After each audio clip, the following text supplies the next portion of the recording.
Hello everyone, আজকে আমি আলোচনা করব এইচএসসির হায়ার ম্যাথ সেকেন্ড পেপারের চতুর্থ অধ্যায় বহুপদী ও বহুপদী সমীকরণের রাজশাহী বোর্ড 2019 সালের ভোট কোশ্চেন নিয়ে। তো রাজশাহী বোর্ড 2019 সালে এখানে প্রশ্ন আসছে, এখানে উদ্দীপক function x equal p x square plus q x plus r এবং জি এক্স সমান r x square plus q x plus p, দুইটা উদ্দীপক দিচ্ছে। এখানে ক এতে বলা হয়েছে যে এম এর মান কত হলে M minus one into X square minus M plus two into X plus four equal zero সমীকরণের মূলদ্বয় সমান হবে। তাহলে এখানে আমার এম এর মান নির্ণয় করতে বলছে, আর একটা কি সমীকরণ দেওয়া আছে M minus one X square minus M plus two into X plus four equal zero. তাহলে এই সমীকরণ আবার বলতেছে যে মূলদ্বয় সমান হবে। তাহলে মূলদ্বয় সমান আর বাস্তব এখানে অবশ্যই মূলদ্বয়ের বা যখন সমান হয় তখন এর নিশ্চয়ক কি জিরো হয়। তাহলে এখানে নিশ্চয়ক আর পৃথক কিন্তু একই কথা, নিশ্চয়ক আর পৃথকের সূত্রটা হচ্ছে B square minus four AC. তো এখানে এই সমীকরণটার মধ্যে আমরা বি বলতে বুঝবো এক্সের সহগ যেটা থাকবে সেটা বি, এক্স স্কোয়ারের সহগ থাকলে সেটা হচ্ছে এ ধরে নিব, আর ধ্রুবপদ যেটা থাকবে সেটা হচ্ছে সি। তো এখানে আমার এই সমীকরণের মধ্যে বি হচ্ছে এম প্লাস টু, আর এ হচ্ছে কি এম মাইনাস ওয়ান, আর সিটা হচ্ছে কি শুধু ফোর। তাহলে এখানে আমার যেহেতু মূলদ্বয়ের সমান হবে বলছে, যে সমীকরণের মূলদ্বয় সমান হবে, তাহলে সমান হলে নিশ্চয়ক সমান জিরো অর্থাৎ পৃথক সমান জিরো। তাহলে B square minus four AC সমান কি জিরো হবে। তাহলে এখানে আমার বি এর মানটা বসাবো বি স্কোয়ার, এখানে বি এটা হচ্ছে কি মাইনাস এম প্লাস টু, এটার whole square minus four AC, এটা হচ্ছে এম মাইনাস ওয়ান আর সিটা হচ্ছে কি ফোর ইকুয়াল জিরো। তারপরে দ্বিতীয় লাইনে এখানে এই যে মাইনাস স্কোয়ার করলে তো এটা প্লাসই হয়ে যায়, তো এখানে থাকলো এম প্লাস টু এর হোল স্কোয়ার মাইনাস এখানে দেখো ফোর এম আর যে এই যে চারে চারে এখানে কিন্তু সবগুলো গুণাকার আছে, তাহলে চার চারা ষোলো ইন্টু হচ্ছে কি M minus one equal zero. তার পরবর্তী লাইনে এম প্লাস টু এর হোল স্কোয়ার, এটাকে আমরা যদি এমকে এ ধরি আর টুকে হচ্ছে বি ধরি, তাহলে এখানে সূত্র দাঁড়ায় যে m a plus b whole square. এখানে এ প্লাস বি হোল স্কোয়ারের সূত্র হবে a square plus two a b plus b square minus এখানে ষোলোর সাথে এম গুণ হলে ষোলো এম মাইনাসে প্লাস ষোলো ইকুয়াল হচ্ছে জিরো। এর পরবর্তী লাইনে এম স্কোয়ার এটা ঠিক থাকবে, আর এখানে যে ষোলো এম আছে মাইনাস ষোলো এম থেকে প্লাস চারটা এম এটা কি বাদ হয়ে যাবে, তাহলে থাকবে হচ্ছে মাইনাস বারো এম প্লাস এখানে ষোলো আর চারে যোগ করলে হবে বিশ ইকুয়াল জিরো। এরপরের লাইনে এম স্কোয়ার মাইনাস এখানে আমার এই যে এম স্কোয়ার মাইনাস বারো এম প্লাস বিশ ইকুয়াল জিরো। এবার এটাকে কি করা যায়, আমার কিন্তু চাইছে এম এর মান, তাহলে এম এর মান বাইর করতে হলে এই সমীকরণটার আমার সমাধান করতে হবে। তো সমাধান করতে হলে এটাকে এখন আমার কি করতে হবে, মিডল টার্ম করতে হবে। তাহলে এখানে দেখলাম যে বিশ আছে, তাহলে বিশকে ধরো কত, 10 দুগুণে 20 হয়, আবার 4 5 20 হয়। এখন আমার মাঝখানের সংখ্যাটা আছে 12, তাহলে এখন কি 10 আর 2 নেব নাকি 4 আর 5 নেব। তাহলে 4 আর 5 যোগ বিয়োগ করলে কখনোই 12 হয় না, কিন্তু 10 আর 2 যোগ করলে 12 হয়, তাহলে 10 আর 2 নেব। তাহলে এখানে থাকবে M square minus 10 M minus 2 M plus হচ্ছে কি 20 ইকুয়াল হচ্ছে জিরো। তার পরবর্তী লাইনে এই যে এমটা কমন যাবে, এম কমন নিলে এখানে থাকবে এম মাইনাস 10 মাইনাস এখানে 2 কমন যাবে, 2 কমন গেলে থাকবে এম মাইনাস 10 ইকুয়াল জিরো। এরপরে আমার এখানে এম মাইনাস 10 দুইটা থেকে একটা লিখবো, আর এই যে এম মাইনাস 2 এটা থাকবে ইকুয়াল জিরো। এবার এটাকে দুইটা পার্টে করব, একবার এম মাইনাস 10 ইকুয়াল জিরো লিখবো, আবার হচ্ছে কি এম মাইনাস 2 ইকুয়াল জিরো লিখবো। তাহলে এখান থেকে লেখা যায় এম এর একটা মান 10 আর একটা হচ্ছে কি এম এর মান 2।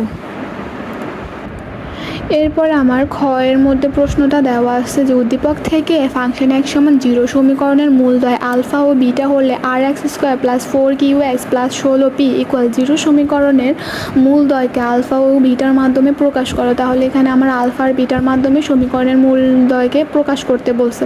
তো এখানে আমার ফাংশন এক্স সমান জিরো দেওয়া আছে, আর এখানে আবার উদ্দীপকে ফাংশন এক্সের মান দেওয়া আছে p x square plus q x plus r. আর এখানে কিন্তু আমার এই যে ফাংশন এক্সের সমীকরণের এই যে মূলদ্বয় বলছে আলফা আর বিটা ধরতে, এটা ধরে ওই আর এক্স স্কোয়ার ওরা একটা সমীকরণ দিচ্ছে r x square plus four q x plus 16 p equal zero, এই সমীকরণকে বলছে এই সমীকরণের মূলদ্বয়কে আলফা আর বিটার মাধ্যমে প্রকাশ করতে বলছে। তাহলে এখানে আমরা দেখি এখানে ফাংশন এক্স যেটা দেওয়া আছে সেটা আগে উঠাতে হবে। তাহলে ফাংশন এক্স ইকুয়াল যেহেতু জিরো বলছে, তাহলে p x square plus q x plus r equal zero ধরবো। তো এখন এই সমীকরণের মূলদ্বয় ওরা বলে দিয়েছে যে আলফা আর বিটা ধরতে। তো আলফা আর বিটা ধরে একটা সমীকরণের মূলদ্বয় যদি বা দুইটা মূলদ্বয় বিশিষ্ট একটা সমীকরণের যখন আমরা মান বের করবো তখন প্রথমে কী করতে হবে, দুইটা মূলদ্বয়ের যোগফল ইকুয়াল হবে -b/a, আর একবার হবে কি দুইটা মূলদ্বয়ের গুণফল ইকুয়াল হবে c/a। তো এখানে আমার c বলতে ধ্রুবপদ, আর a বলতে হচ্ছে x² সহগ, আর b বলতে হচ্ছে কি x এর সহগ। তো এখানে আমার এই যে সমীকরণের মূলদ্বয় যেহেতু আলফা বিটা, তাহলে আমার এখানে এই যে আলফা প্লাস বিটা যোগ করে ইকুয়াল পাবো কি -b/a। তো এখানে -b হচ্ছে কি x এর সহগ মানে q আসবে, আর ডিভাইডেড বাই হচ্ছে a মানে হচ্ছে p, এবং মূলদ্বয়ের গুণফল অর্থাৎ আলফা বিটা গুণ করলে আসবে কি c/a। তো এখানে আমার cটা হচ্ছে r ডিভাইডেড বাই a হচ্ছে কি p। তো গেল। এখন আমার ওরা যে সমীকরণটা দিছে এখানে কিন্তু ওই সমীকরণ মূলদ্বয় বলছে আলফা বিটার মাধ্যমে প্রকাশ করতে। এখন ওদের যে সমীকরণটা সেটা হচ্ছে r(x² + 4qx + 16p = 0। এই সমীকরণকে এখন কি করা যাবে, যেহেতু আলফা বিটার মাধ্যমে প্রকাশ করতে বলছে, এখন আমরা আলফা প্লাস বিটা আর আলফা বিটা এগুলোর মান কিন্তু পি কিউ আর এর ভিতরে পাইছি। এখন আমার কী করতে হবে, r(x²) এখানে উভয় পক্ষকে পি দ্বারা ভাগ করে নিতে হবে। তাহলে পি দ্বারা ভাগ করলে এখন আমার এখানে থাকবে r/px² প্লাস 4q/px প্লাস হচ্ছে 16 = 0। এর পরবর্তী লাইনে হচ্ছে আমার এই যে r/p, কেন পি দ্বারা ভাগ করা হয়েছে, কারণ আমরা আলফা প্লাস বিটার যোগ করে -q/p পেয়েছি এবং আলফা বিটা গুণ করে হচ্ছে r/p পেয়েছি।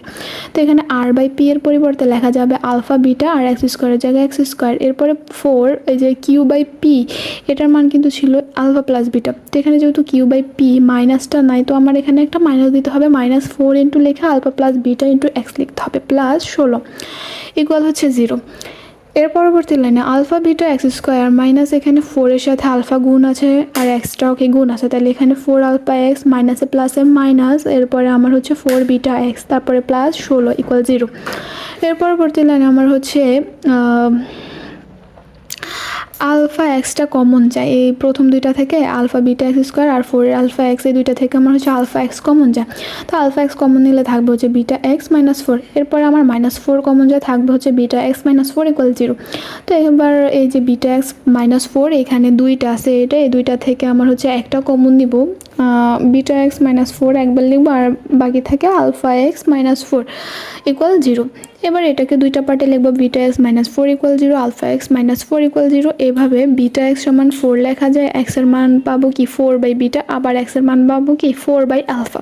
তাহলে এখানে আমার অ্যান্সার শেষ, কারণ এই সমীকরণটা থেকে আমরা আলফা বিটার মানটা কি আলফা বিটার মাধ্যমে পেয়েছি। এরপরে হচ্ছে আমার ঘ নাম্বার প্রশ্নটা। এখানে ঘ নাম্বার প্রশ্ন দেওয়া আছে উদ্দীপকের ফাংশন x = 0 এবং g(x = 0) সমীকরণ দ্বয়ের একটা সাধারণ মূল থাকলে p, q এবং r এর মাধ্যমে r এর মধ্যে হচ্ছে কি সম্পর্ক স্থাপন করো।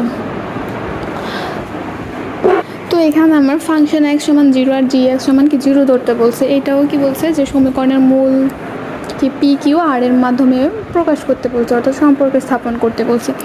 তো আর এখানে যেটা দেওয়া আছে ফাংশন x যেটা দেওয়া ছিল px² + qx + r, আর gx দেওয়া আছে rx² + qx + p। তো ফাংশন x কে 0 ধরবো, gx কেও কি 0 ধরবো, 0 ধরলে px² + qx + r = 0, আর এখানে rx² + qx + p = কি 0। এখন এখানে তো দুইটা সমীকরণ আকারে রাখবো। এখন এই দুইটা সমীকরণ হচ্ছে আলফার মূল, এই দুইটা সমীকরণের কি একটা সাধারণ মূল ধরে নিব কি আলফা ধরলে যেখানে x আছে সেখানে জাস্ট আলফাটা বসাই দিব, যেখানে যেখানে x থাকবে সেখানে সেখানে কি আলফা বসাবো। তো এখানে আমার প্রথম সমীকরণটাতে যদি x যেখানে আলফা বসে তাহলে এটা দাঁড়ায় p alpha + q alpha + r = 0।